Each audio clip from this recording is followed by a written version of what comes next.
മെറ്റന ministries YouTube ചാനലിലേക്ക് അവർക്കും സ്വാഗതം. കഴിഞ്ഞ എപ്പിസോഡിൽ നമ്മൾ കഴിയാതെ ഇരിക്കുന്നവർ എന്തൊക്കെ ചെയ്യണം, അത് ഫ്യൂച്ചറിൽ റെക്കർ ചെയ്യാതിരിക്കാൻ എന്തൊക്കെ ചെയ്യണം, കല്യാണത്തെക്കുറിച്ചും വെഡ്ഡിങ്ങിനെക്കുറിച്ചും മാരേജിനെക്കുറിച്ചും ഒക്കെ നമ്മൾ പറഞ്ഞു.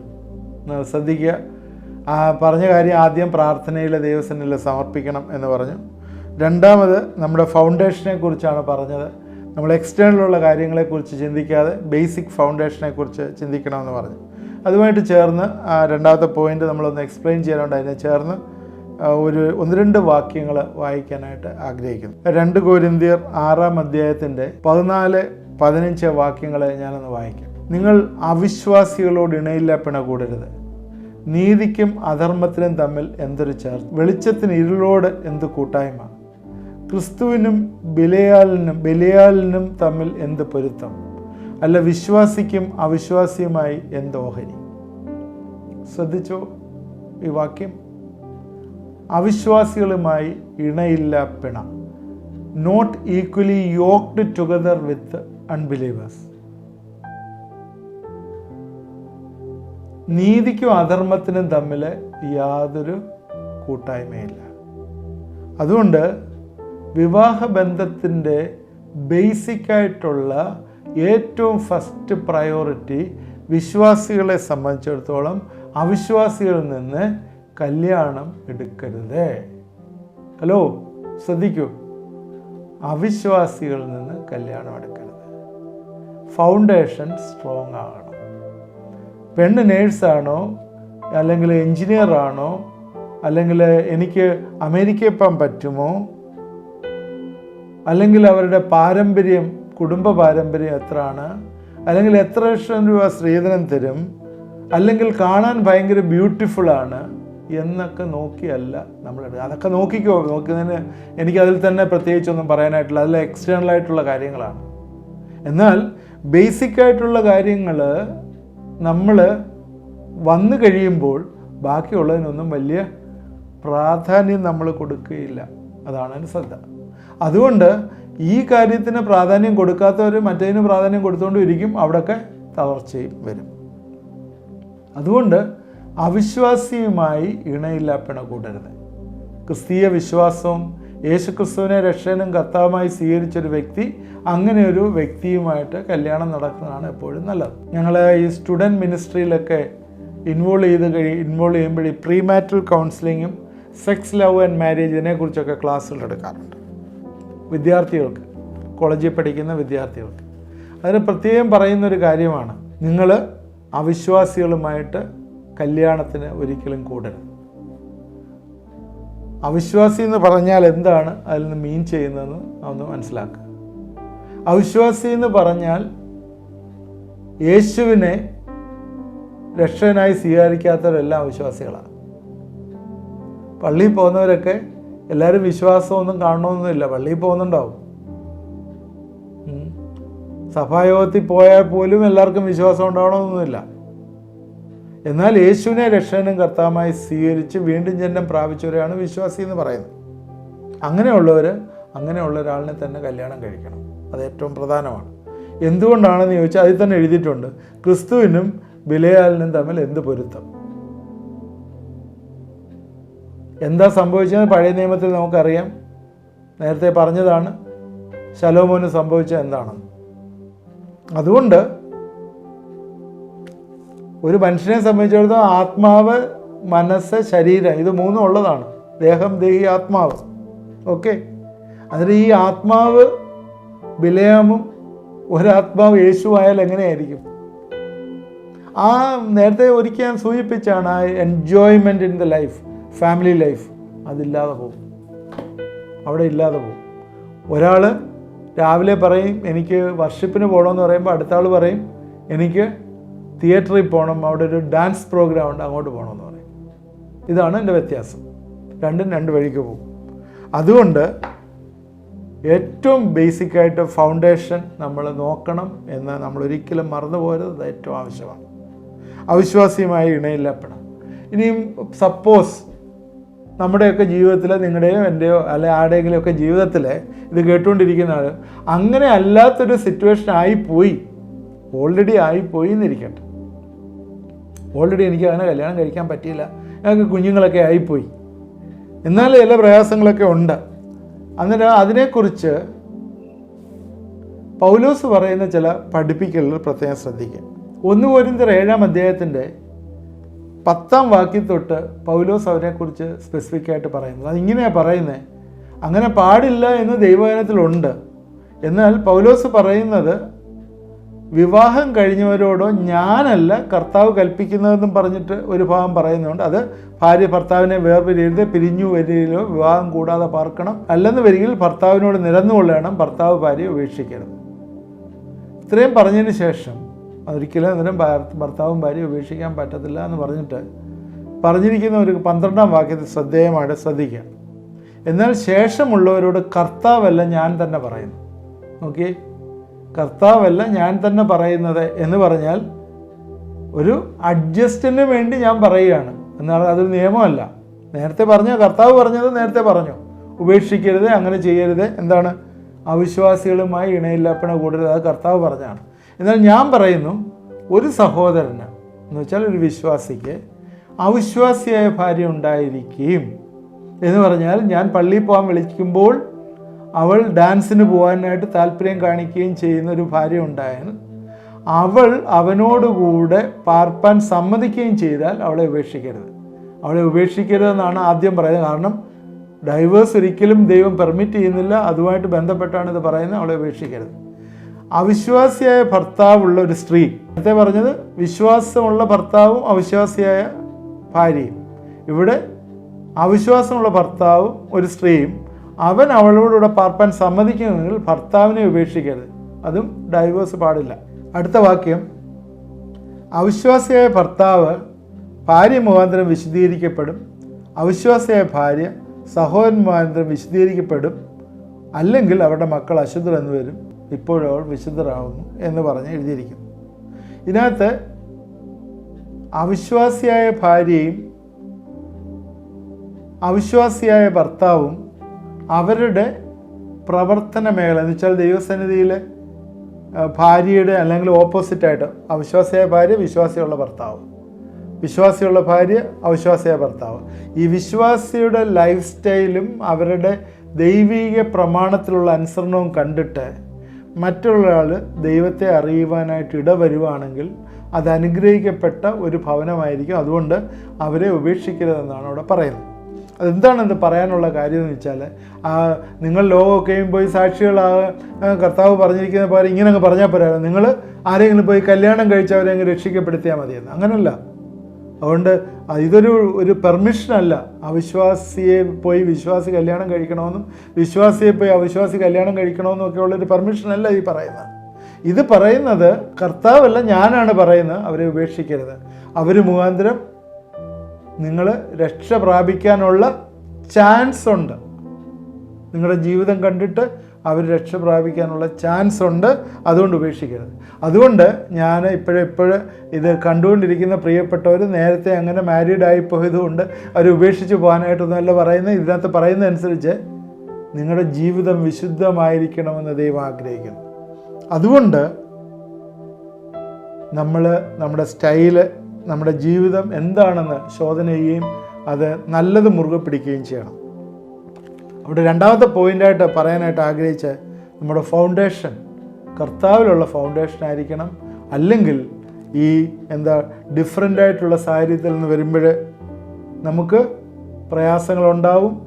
അത് നമ്മളെ പല പ്രയാസത്തിൽ കൂടി കടത്തിവിട്ട് ജീവിതം കട്ടപ്പുകയായി പോകാനുള്ള സാധ്യതയുണ്ട്. മൂന്നാമത് മെൻ്റൽ ആൻഡ് ഫിസിക്കൽ പ്രിപ്പറേഷൻ. മാനസികമായിട്ട് അതുപോലെ നമ്മൾ ഫിസിക്കലായിട്ടുമുള്ള പ്രിപ്പറേഷൻ കല്യാണത്തിന് വേണം.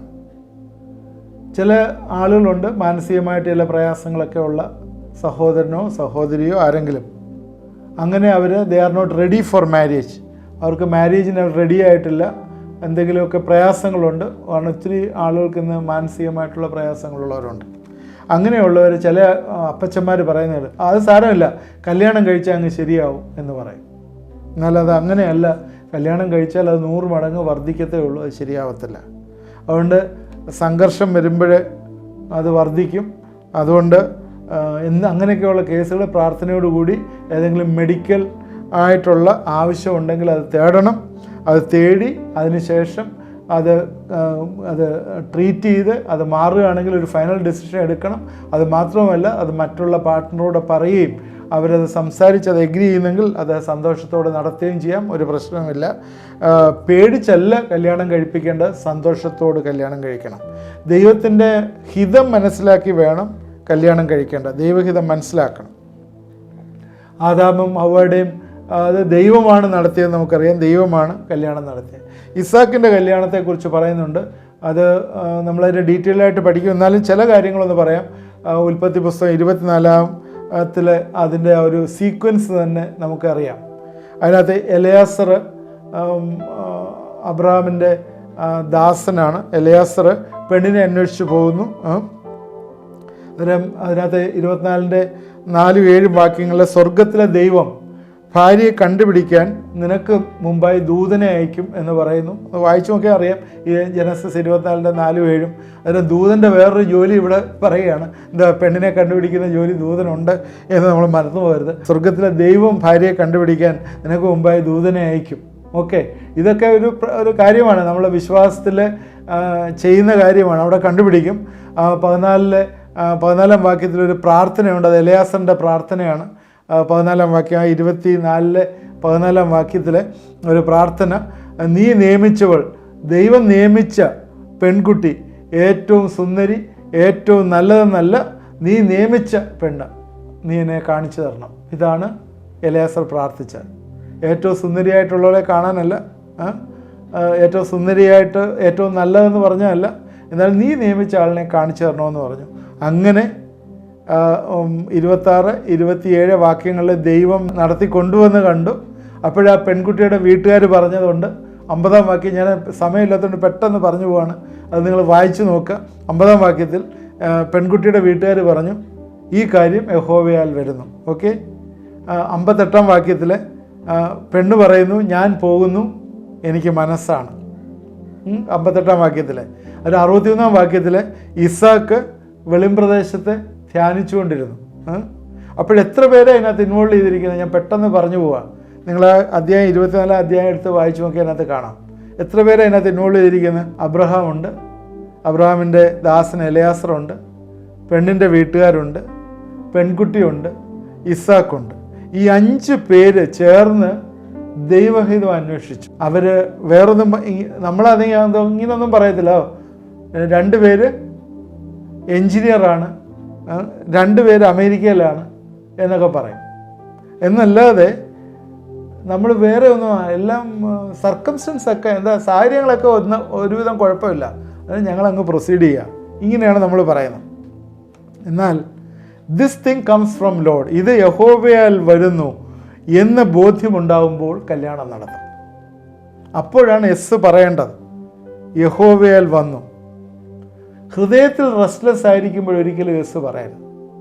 ദൈവഹിതം മനസ്സിലാകാനായിട്ട്, എന്നെക്കുറിച്ചുള്ള ദൈവഹിതം, എൻ്റെ ഭാര്യ ഇതാണ്, എൻ്റെ ഭർത്താവ് ഇതാണ് എന്നുള്ള ദൈവഹിതം മനസ്സിലാക്കുവാനായിട്ട് മെൻ്റലായിട്ടും ഫിസിക്കലായിട്ടും നമ്മൾ പ്രിപ്പയർ ചെയ്യണം.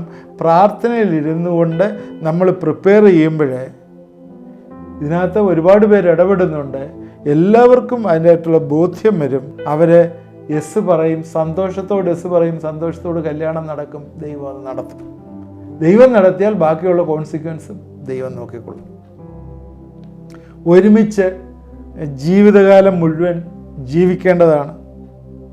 അതുകൊണ്ട് ഇങ്ങനെയുള്ളവരുടെ ജീവിതത്തിലെ ലക്ഷ്യം എന്ന് പറയുന്നത് വിദേശത്ത് പോലും വീട് വെക്കലും കാർ വാങ്ങലും അമ്മയെ നോക്കലും ഒന്നുമല്ല. ദൈവത്തെ വിളിച്ചപേക്ഷിക്കുന്ന കുടുംബം ദൈവോദ്ദേശം തങ്ങളുടെ ജീവിതത്തിൽ കൂടി നടത്തിപ്പെടാനായിട്ട് ആ കുടുംബം ബന്ധപ്പെടും. അതുകൊണ്ട് ഞാൻ എൻ്റെ സമയം ഇവിടെ അവസാനിച്ചുകൊണ്ട് ഇതൊന്ന് കൺക്ലൂഡ് ചെയ്യുകയാണ്. നമ്മൾ കഴിഞ്ഞ 3-4 എപ്പിസോഡായിട്ട് എന്തുകൊണ്ട് ഞാൻ കല്യാണം കഴിക്കണം, എന്താണ് എൻ്റെ തടസ്സം, ആ തടസ്സത്തെ ഏത് രീതിയിൽ അതിജീവിക്കാം എന്നൊക്കെയാണ് പറഞ്ഞത്. നമ്മൾ പറഞ്ഞ പ്രധാനപ്പെട്ട കാര്യം, നമ്മൾ ചെയ്യാനായിട്ടുള്ള പ്രധാനപ്പെട്ട കാര്യം, പ്രത്യേകിച്ച് എന്നെ കേൾക്കുന്ന കല്യാണത്തിനൊക്കെ പ്രിപ്പയർ ആയിക്കൊണ്ടിരിക്കുന്ന കുടുംബത്തിലുള്ള പേരൻസ് എന്ന് പറഞ്ഞാൽ കുഞ്ഞുങ്ങൾ ചെറുപ്പത്തിലേ ആയിരിക്കുന്ന 4, 5, 6, 10 വയസ്സൊക്കെ ആയിരിക്കുന്ന പേരൻസ് പ്രത്യേകം ശ്രദ്ധിക്കേണ്ട കാര്യം, പ്രാർത്ഥനയോടുകൂടി കൗമാരപ്രായത്തിൽ തന്നെ ഈ വിഷയം ദൈവസന്നിധിയിലേക്ക് കുടുംബമായിട്ട് സമർപ്പിക്കുക. അത് മുടങ്ങാതെ ചെയ്യുക. രണ്ടാമത്, നമ്മുടെ എയിം, പർപ്പസ് എന്ന് പറയുന്നത് ബേസിക്കായിട്ട് വിശ്വാസത്തിൽ നിന്നുള്ള, നമ്മൾ അറിയുന്ന ഫൗണ്ടേഷൻ ശരിയായിട്ടുള്ള ഒരു സമൂഹത്തിൽ നിന്ന് വേണം കല്യാണം ആലോചിക്കാൻ. കാരണം നമ്മുടെ കൂട്ടായ്മ പിശാചിനോടാകരുത് എന്ന് നമ്മൾ ഓർക്കുക. ബാക്കിയുള്ള എല്ലാം സെക്കൻഡറിയാണ്. പ്രൈമറി ആയിട്ട് അത് തന്നെ നോക്കുക. ബാക്കിയെല്ലാം ദൈവം തന്നോളും. ദൈവത്തിൻ്റെ പ്രോമിസാണ് മുമ്പേ എൻ്റെ രാജ്യനീതി അന്വേഷിക്കാൻ. ബാക്കി എല്ലാ ആഡ് ഓൺസും അതിൻ്റെ കൂടെ വരും. നമ്മളതിനെക്കുറിച്ചൊന്നും വറി ചെയ്യണ്ട, എല്ലാം വരും, അതിന് കൂടെ വരും, ഉറപ്പാണ്. മൂന്നാമത് എൻ്റെ പ്രിപ്പറേഷൻ്റെ കാര്യം പറഞ്ഞു. ഏത് രീതിയിലാണ് ഈ ഇസാക്കിൻ്റെ കല്യാണത്തെക്കുറിച്ച് വീണ്ടും നമ്മൾ ഇസാക്കിൻ്റെ ലൈഫ് ഫാമിലി സ്റ്റഡി നടത്തുന്നുണ്ട്. അന്നേരം നമ്മൾ കൂടുതലായിട്ട് പറയാം. നമ്മളതിൻ്റെ സ്റ്റെപ്പുകൾ നമ്മൾ പറഞ്ഞു. 5 പേര് അതിനകത്ത് ഇൻവോൾവ് ചെയ്തു. പ്രാർത്ഥന, എലയാസറിൻ്റെ പ്രാർത്ഥന. ആദ്യം ഈവൻ ദൈവത്തിൻ്റെ ദൂതൻ കാണിച്ചു തരണമെന്ന് പറഞ്ഞു. സ്വർഗത്തിലെ ദൈവം ഭാര്യയെ കണ്ടുപിടിക്കാൻ നിനക്ക് മുമ്പേ ഒരു ദൂതനെ അയക്കും. ദൈവത്തിൻ്റെ ദൂതൻ പോലും ഇടപെട്ട് നടത്തുന്ന കല്യാണം. ഇങ്ങനെ ഒരു കല്യാണമാണ് ദൈവം ആഗ്രഹിക്കുന്നത്. അതുകൊണ്ട് നമ്മുടെ പ്രയോറിറ്റി ഏതാണ്, ഏത് രീതിയിലാണ് എന്ന് ചിന്തിക്കുക. ഞാൻ ഇന്ന് പ്രത്യേകിച്ച് അഡ്രസ്സ് ചെയ്ത് കല്യാണം കഴിയാത്തവർക്കുള്ള കമാൻഡുകളൊക്കെ നേരത്തെ പറഞ്ഞു, ദൈവത്തിൻ്റെ കൽപ്പന. ഇന്ന് ഞാൻ പ്രത്യേകിച്ച് അഡ്രസ്സ് ചെയ്ത് യങ്ങായിട്ട് കല്യാണത്തിന് വേണ്ടി കുട്ടികളെ ഒരുക്കുന്ന പേരൻസിനെ ഓർത്താണ് ഞാൻ അഡ്രസ്സ് ചെയ്തത്. നമ്മുടെ ജീവിതങ്ങളിലെ പ്രാർത്ഥിക്കാനായിട്ടും അതിനുവേണ്ടി ഒരുങ്ങാനായിട്ടും ഒക്കെ ഈ ദിവസങ്ങളിൽ ദൈവം കൃപ തരട്ടെ. നമുക്ക് പ്രാർത്ഥിക്കാം. ദൈവമായ കർത്താവേ, ഇത് കണ്ടുകൊണ്ടിരുന്ന എല്ലാവരെയും ഞങ്ങളെ ഏൽപ്പിച്ച് പ്രാർത്ഥിക്കുന്നു. ഈ ദിവസങ്ങൾ ദൈവത്തിൻ്റെ കരുണയും കൃപയും അവരെ ചുറ്റിക്കൊള്ളട്ടെ എന്ന് പ്രാർത്ഥിക്കുന്നു. ഞങ്ങൾ പല കാര്യങ്ങളെക്കുറിച്ച് വറീഡാണ് കർത്താവേ.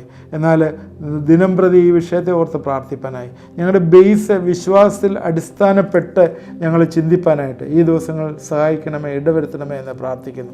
ഏതെങ്കിലും രീതിയിലുള്ള കർത്താവെ പ്രയാസങ്ങളുണ്ടെങ്കിൽ അതൊക്കെ നീ കാണിച്ചു തരും. നീ അതിനൊക്കെ വിടുവിക്കും. സന്തോഷത്തോടുകൂടിയാണ് മാരേജിലേക്ക് ഇടപെടേണ്ടത്. അതിനുള്ള വഴികളെ നീ ഒരുക്കി തരും. ഒരേ ഒരു കാര്യം, ഞങ്ങൾ പ്രാർത്ഥനയിൽ കൂടി ദൈവസന്നിധി ഇരുന്നാൽ മാത്രം മതി. നീ ഞങ്ങളുടെ മുമ്പിൽ കൊണ്ട് തരുന്ന ദൈവമാണെന്ന് വീണ്ടും ഇന്ന് ഞങ്ങൾ കേട്ടല്ലോ, കണ്ടല്ലോ. ദൈവം നിൻ്റെ കരങ്ങളിലേക്ക് സമർപ്പിച്ച് പ്രാർത്ഥിക്കുന്നു. അതുകൊണ്ട് എന്തെങ്കിലും റെസ്റ്റ്ലെസ് ആയിട്ടൊരു ഡിസിഷൻ എടുക്കാതെ ദൈവസന്നിധിയിൽ സന്തോഷത്തോടെ എടുക്കുവാൻ, ആ തീരുമാനം ഒരിക്കലും മാറ്റാൻ പറ്റുന്നതല്ല, എന്നേക്കും ഉള്ളതാണ്, ഇവിടെ മാത്രമല്ല നിത്യതയിൽ പോലും ഉള്ളതാണ് എന്ന് ചിന്തിപ്പാൻ കർത്താവെ ഞങ്ങളെ ഇടവരുത്തുകയും സഹായിക്കുകയും ചെയ്യണമേ. അവിടെ എത്ര പ്രാധാന്യമുള്ള ഈ കുടുംബജീവിതം ഞങ്ങൾ ഒരിക്കലും അലക്ഷ്യമാക്കി കളയാതെ ദൈവസന്നിധിയിൽ സമർപ്പിച്ച് മുമ്പോട്ട് പോകാൻ സഹായിക്കണം. പ്രാർത്ഥന കേട്ടോർത്ത് സ്തോത്രം. യേശുക്രിസ്തുവിൻ്റെ നാമത്തിൽ പ്രാർത്ഥിക്കുന്നു, കേൾക്കുമാറാകണമേ. ആമേൻ. നിങ്ങൾക്ക് പ്രയോജനമായി എന്ന് വിചാരിക്കുന്നു. നിങ്ങളുടെ കമൻറ്റുകൾ കമൻറ്റ് ബോക്സിലിടുക. എന്തെങ്കിലും പ്രയർ റിക്വസ്റ്റ് ഉണ്ടെങ്കിൽ വാട്സാപ്പ് നമ്പറിൽ അയച്ചു തരിക. നിങ്ങളുടെ ഫ്രണ്ട്സിന് ഷെയർ ചെയ്ത് കൊടുക്കുകയും എന്തെങ്കിലും ഒക്കെ ആദ്യമായിട്ട് കാണുന്നവരത് സബ്സ്ക്രൈബ് ചെയ്യുകയൊക്കെ ചെയ്താൽ നല്ലതാണ്. ദൈവം നമ്മളെല്ലാവരെയും അനുഗ്രഹിക്കുമാറാകട്ടെ.